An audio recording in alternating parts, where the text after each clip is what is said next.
All right, everybody, welcome back to another episode of the Lasting Learning Podcast. Today, you are in for an epic treat.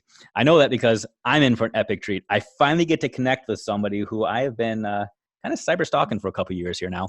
We've got a guy on today's episode who I have been following. I look at every single tweet he writes. I read everything he puts out there because I resonate with so much of his wisdom. His story is an amazing story. It's a story of overcoming. It's a story of triumph. It's a story of mistakes. It's a story of success. So, Rick, thank you so much for being here today. My pleasure. We're friends already, so I feel like I know you like a cousin. That's awesome. That's awesome. So Rick Jetter, I kind of gave the overview of who you are. Do you mind just introducing yourself to the one or two people out there that might not necessarily know who you are?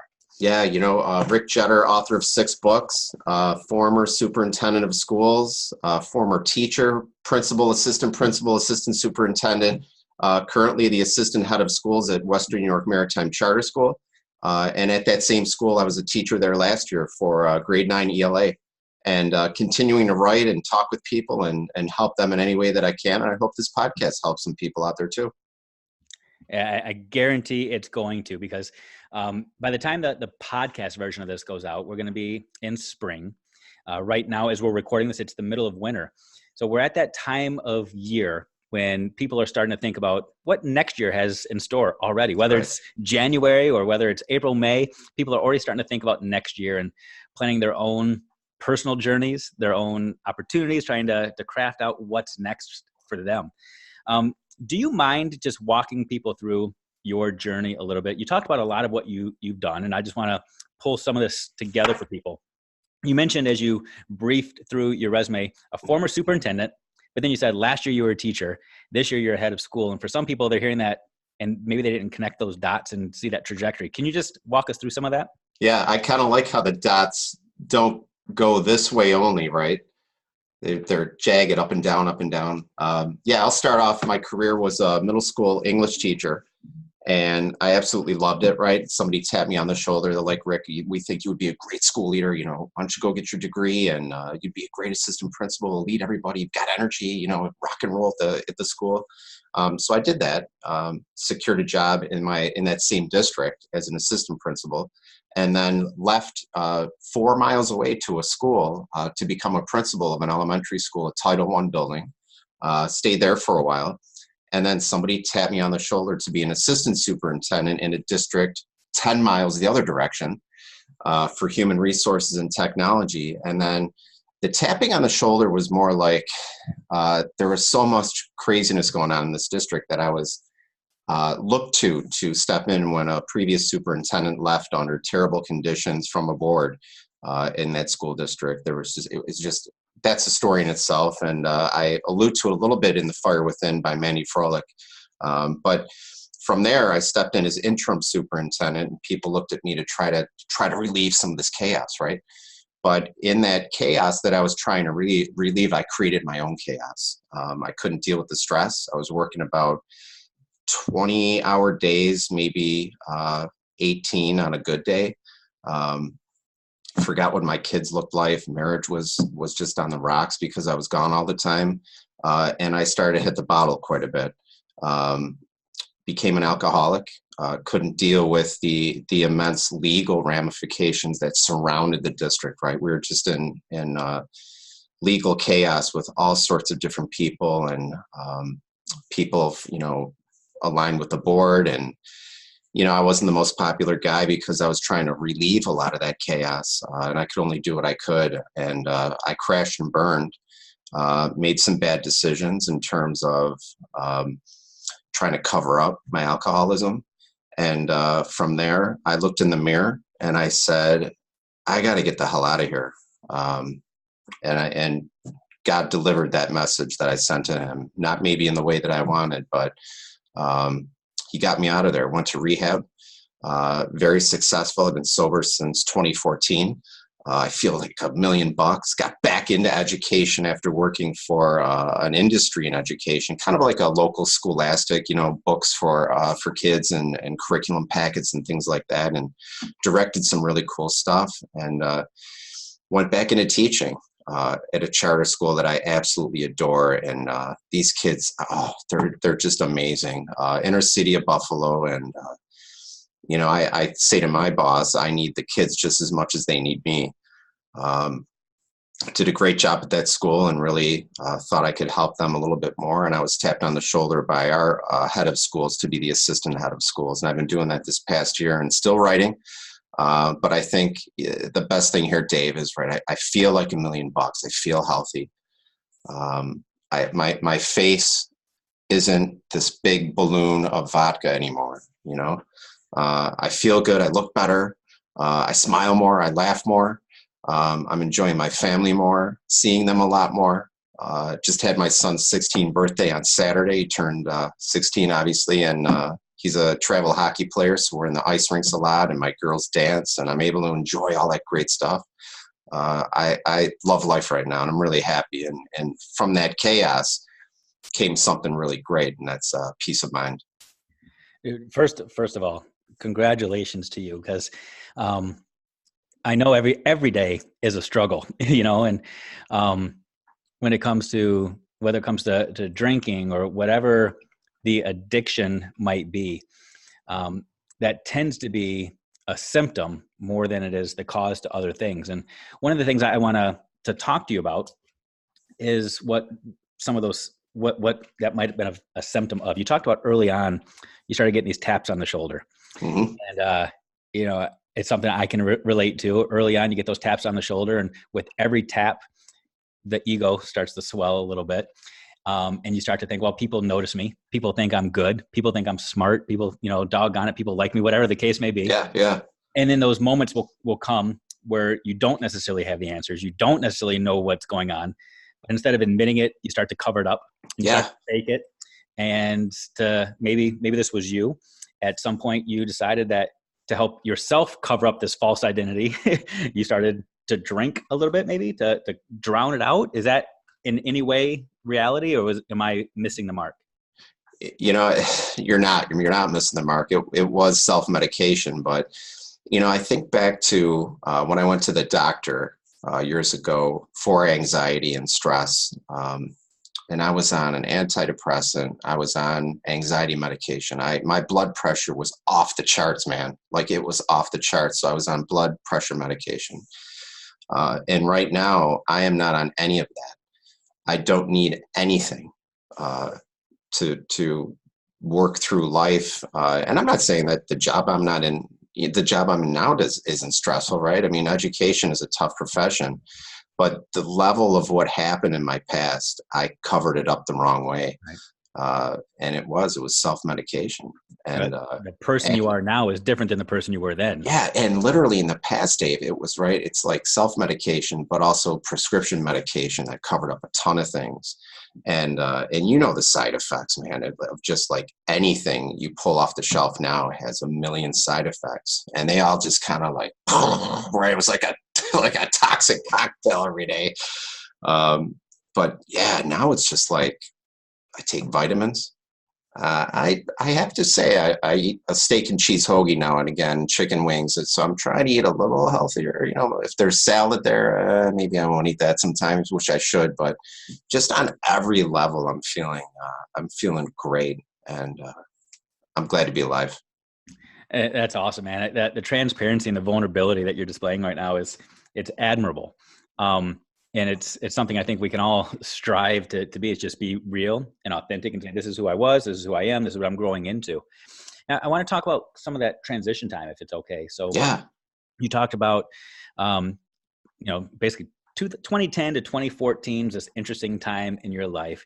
Yeah. And was it 2016 that Dunk Tank came out? Is that when it was? Yeah. 2016 was the time that it came out. So you had I'm guessing 2015 was when a bunch of writing was going on. You probably connected with Rebecca. Talk through that. Like, what happened in your life where you thought, man, I've got something to contribute to the world here about leadership and how to survive and navigate all of this stuff?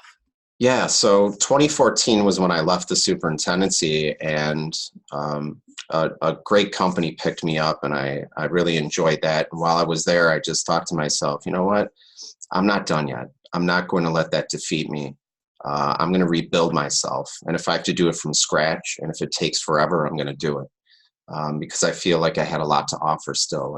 And now the message comes out, you know, even more powerful than before because of the things that I've been through and have seen and the mistakes that I've made, can help others. But so like Dave, that trajectory up to 2014 literally was that mythical promotional trajectory, right?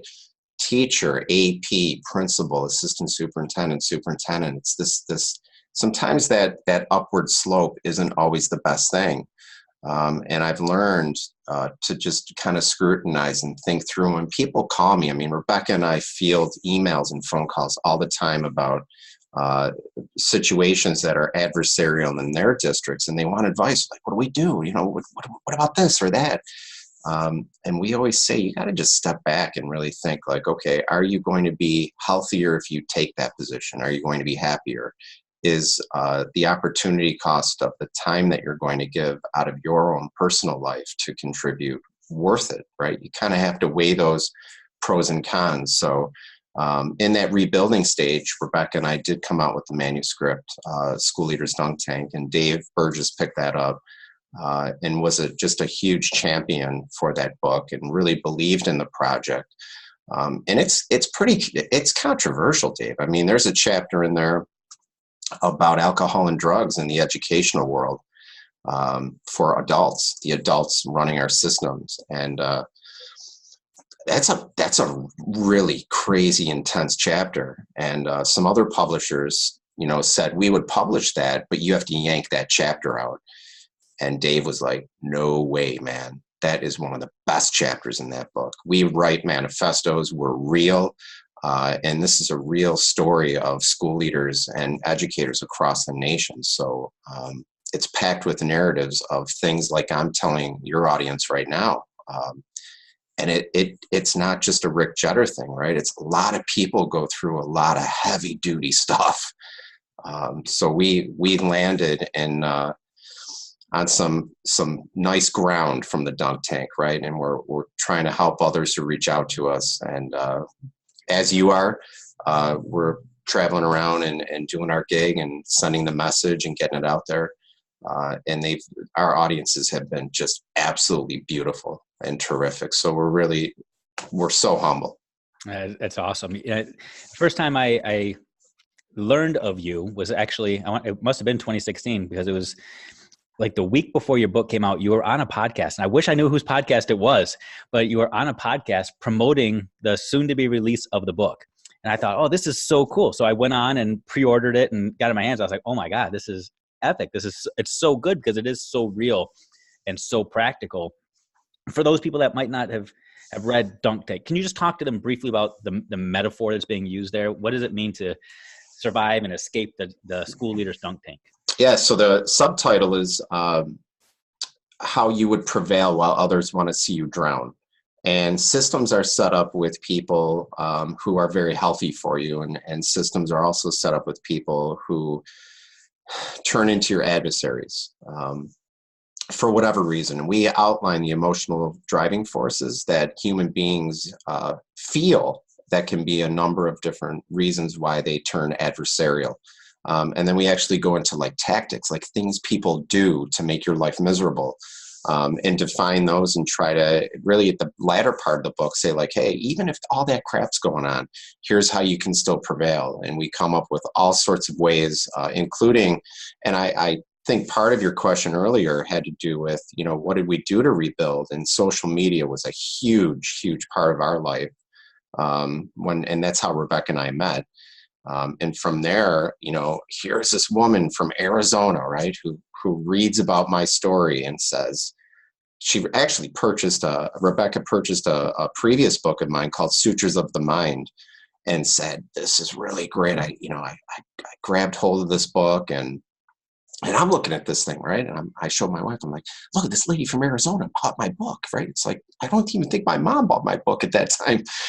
So this lady across the nation purchased this, and it helped her. And from there, we talked and we became friends, and then we started writing together. So, um, with the story of adversity, it's really about prevailing under terrible circumstances.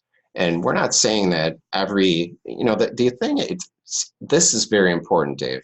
When we go out and we talk to people, we try to let people know that you may have been in an adversarial situation.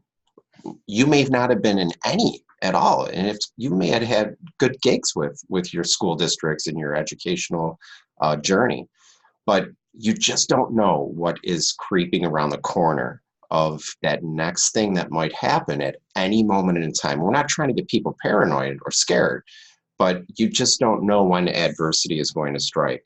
And that's really that part of prevailing, how to set yourself up to have a support system. Yeah, and I'm glad you added that last piece, because I remember when, after I finished the book, I passed it off to, at the time I was a building principal, I passed off to a couple of the Mm-hmm. principals. And I remember a conversation I had with one principal as I was bringing her a copy of the book. She said, "Oh, I don't want another book where everybody's blaming everybody else." And I had to say, that's not what this is. It's a book where we play the blame game. I mean, that game is played at nauseum in education, whether Yeah. high school teachers are blaming middle school teachers blame elementary teachers blame parents blame the superintendent. I mean, it just goes round and round. It's not about blame. Right. It's about ownership, acceptance, strength. It's about being real and knowing which battles are worth fighting, Yeah. which ones aren't.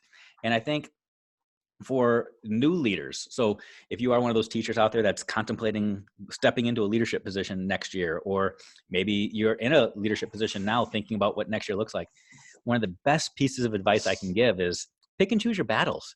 Yeah. Because you're only there to fight the battles if you're there. You pick the wrong one and you're out, then who's going to be there to fight for the kids? Exactly.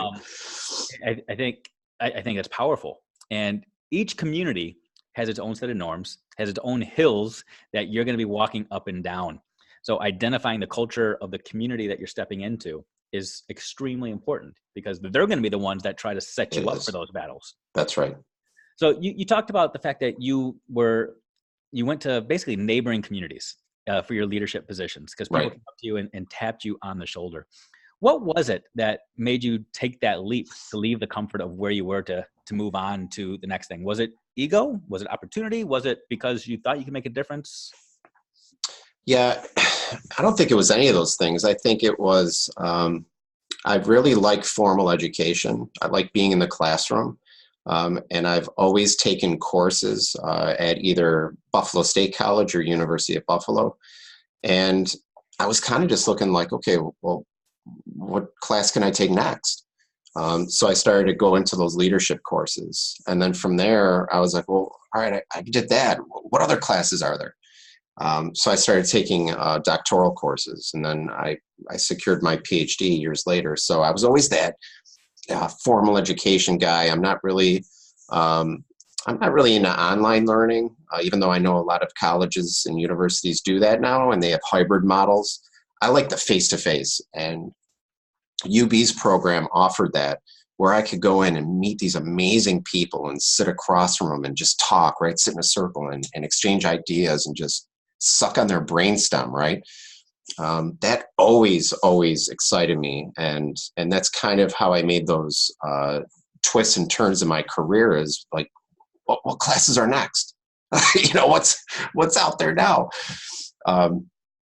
I considered even going to law school because I was running out of education courses. I'm like, what's it on next? Should I be a school psychologist too? Should I do like?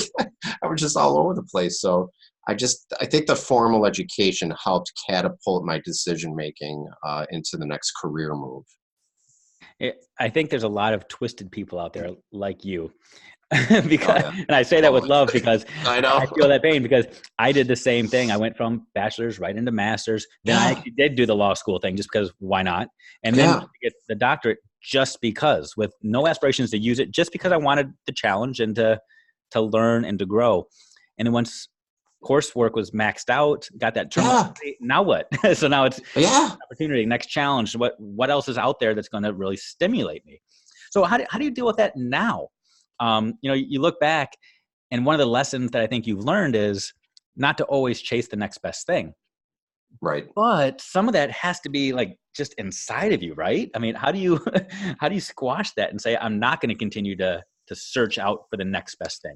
I think, and I think you and I have something in common. I think the professional writing piece supplants the other formal educational piece. Now that we've taken so many courses, we've learned theory, we've learned practical ways to adapt, or help schools and then adapt to environments. Now it's like, okay, let's contribute. Like, I don't even remember what my dissertation was. I'm like, I don't even remember. I think it was about high stakes testing, which is such an old topic now. So I think keeping the books rolling and writing professionally and getting them out there, authors don't get rich. It's nothing like that. It's just what can we do to archive the story of education and how to help educational systems. And that's kind of what I'm feeling right now is just my writing. If someone reads it, great. If no one does, it's archived out there for anybody who someday might. So I kind of believe in the power of writing. And I appreciate that perspective, and it's so real that we're always looking for something to fill that niche, that passion that's inside of us.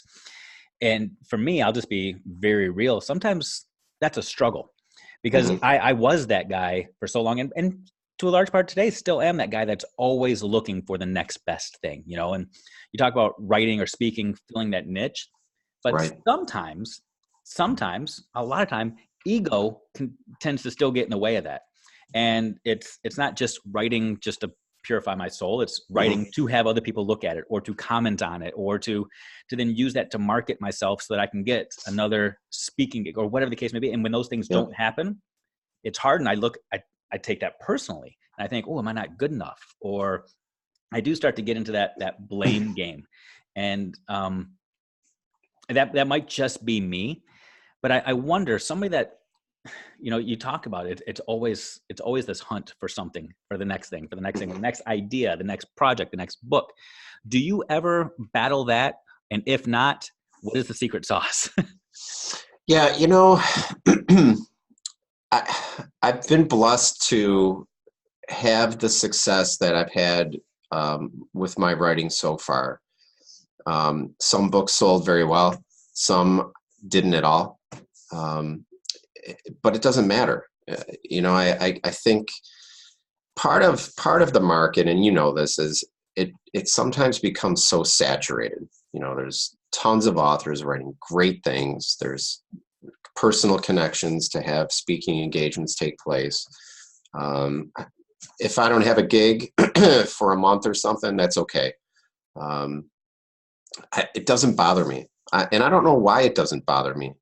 Um, I think I've never been a jealous person, and I've always like, and you're the same way. We root others on, and that's part of what we do in education is just root for others to do well and champion for them. Um, if it's helping the system, we do that with a smile.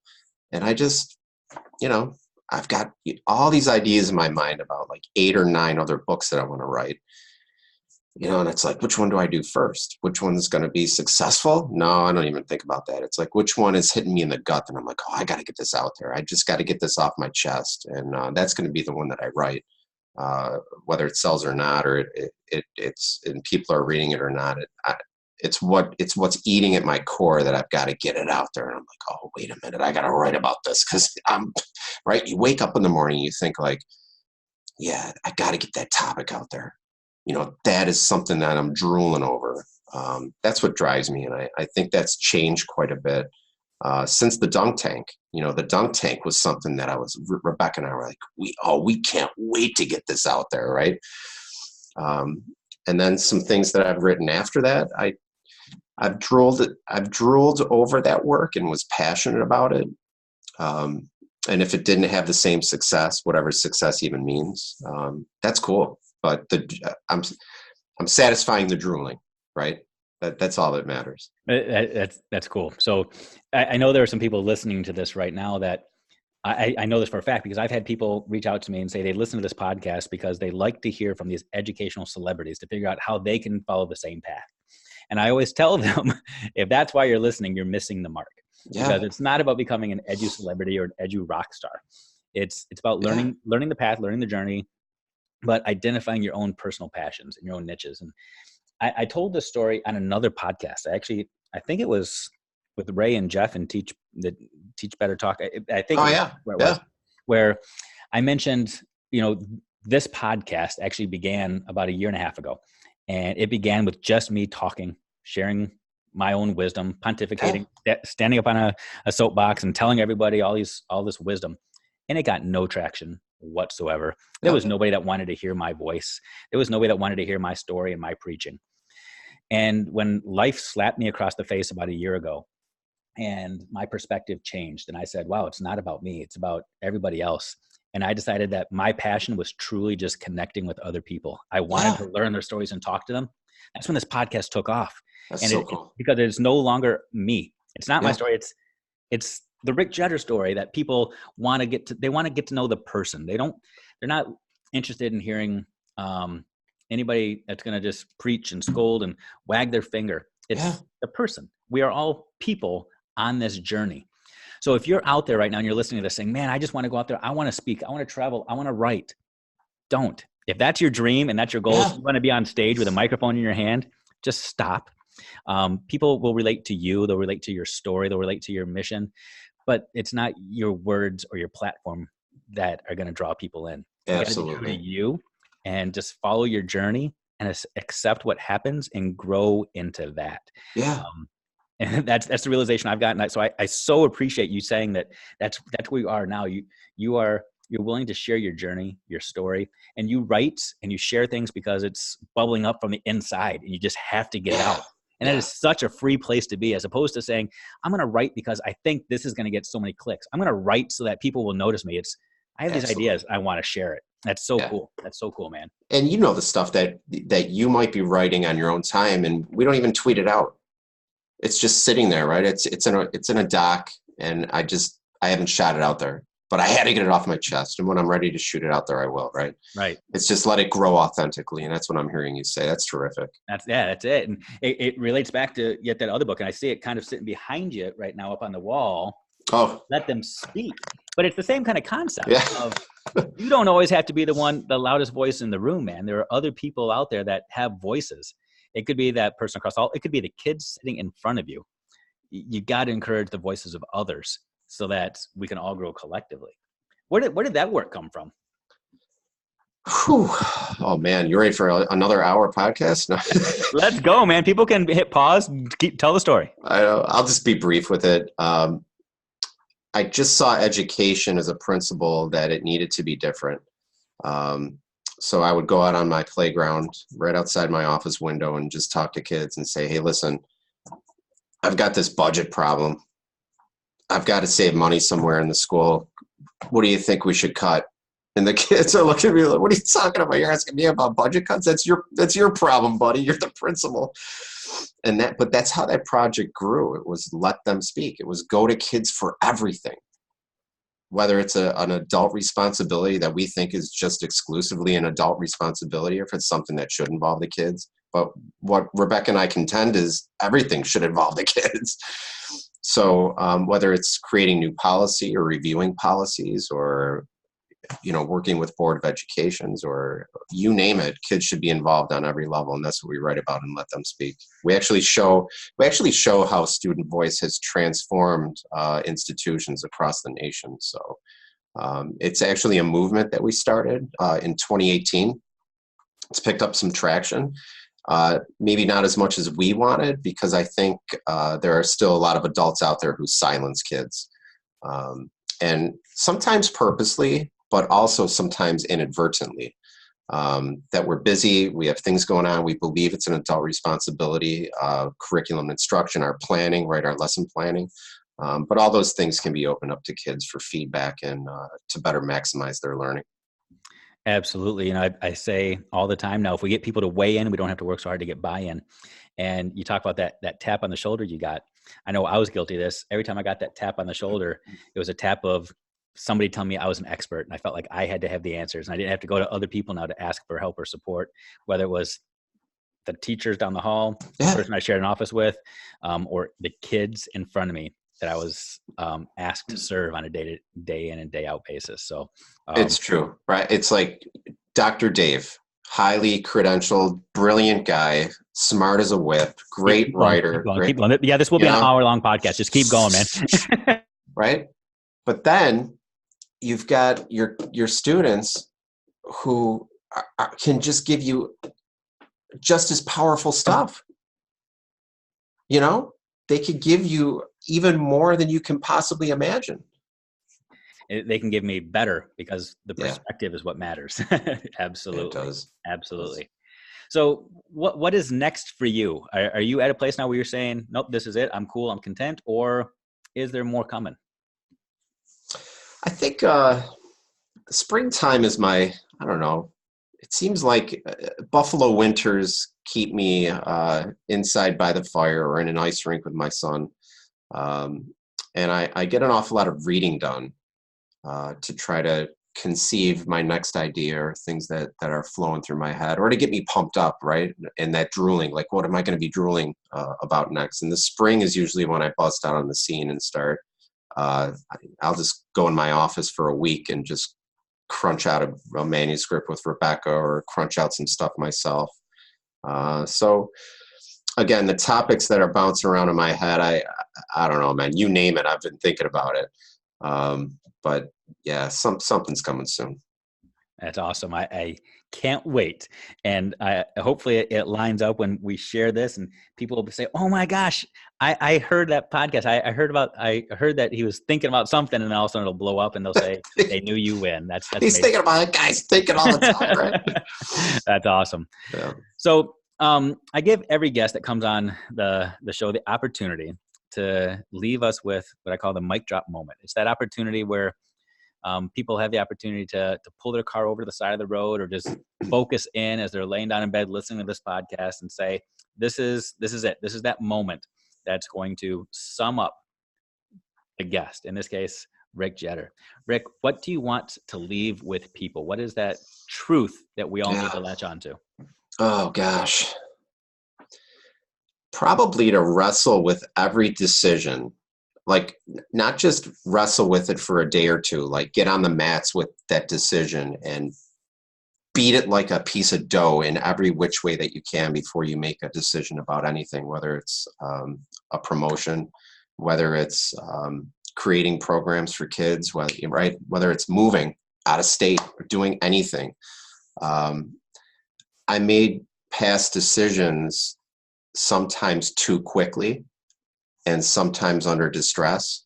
And it's okay just to put it off to the side and beat it like a piece of dough, and just, when you're ready, then make the decision. There's no timetable for anything. Even if someone says there is a timetable, there really isn't. Just beat it and shape it, mold it the way that you think is going to be best for your life. And don't let any distress cloud your mind into making that decision. Do it. That gut can be pretty powerful. It can steer you in some ways that you never believe. A lot of people are, we got to look at the data. We got to do this. We got to put that gut in there too. Put that gut in there, and that heart, and wrestle with it for a while. That's real wisdom there. I think a lot of times the decisions that we think are the most critical decisions happen to be the most time-bound decisions. So if you can take the time out of the equation and just let it sit, whether it means you're actually, like you said, on the mat wrestling with it, or if it's just sitting off in the corner and you remove the arbitrary deadline and you wake up in the next morning, you see if it's still as critical as you thought it was yesterday at the end of the day or 2 weeks ago. If it's still as critical, that tells you something. Or if you think, okay, this really isn't as important as I thought it was back when it was presented to me, that tells you something as well. That's got a lot of wisdom there, Rick. Or, Dave, even if someone's pressuring you, like, we have to make a decision about this, or you've got to do this, or you know what, you have to let us know if you're taking this job next week, or just sit and chill and just think it through. Yeah, that's good. Let it simmer. Right? That's good. That's really good. So take that advice, take that wisdom, everybody. When you turn this podcast off, think about whatever decisions are looming in your head right now and just chill. Just relax. Just let it unwind. Wrestle with it. Do your whatever protocol you've got, whether it's a plus minus, a T-chart, just setting it to the side, whatever, and just chill. And don't give into the pressure, because Lord knows there's enough of that going around. Yeah. Rick, thanks so much for taking time. Thank you, dude. You're awesome, man. It's just such a pleasure. This is amazing. Right. We will be doing this again soon. I guarantee it. So follow Rick Jetter all over the place. I'm going to have all of his contact information at the bottom here. So check the show notes, figure out what he's up to, follow him, track him, and continue to gain some wisdom. So Rick, thanks again, man. Thank you, man. Appreciate it.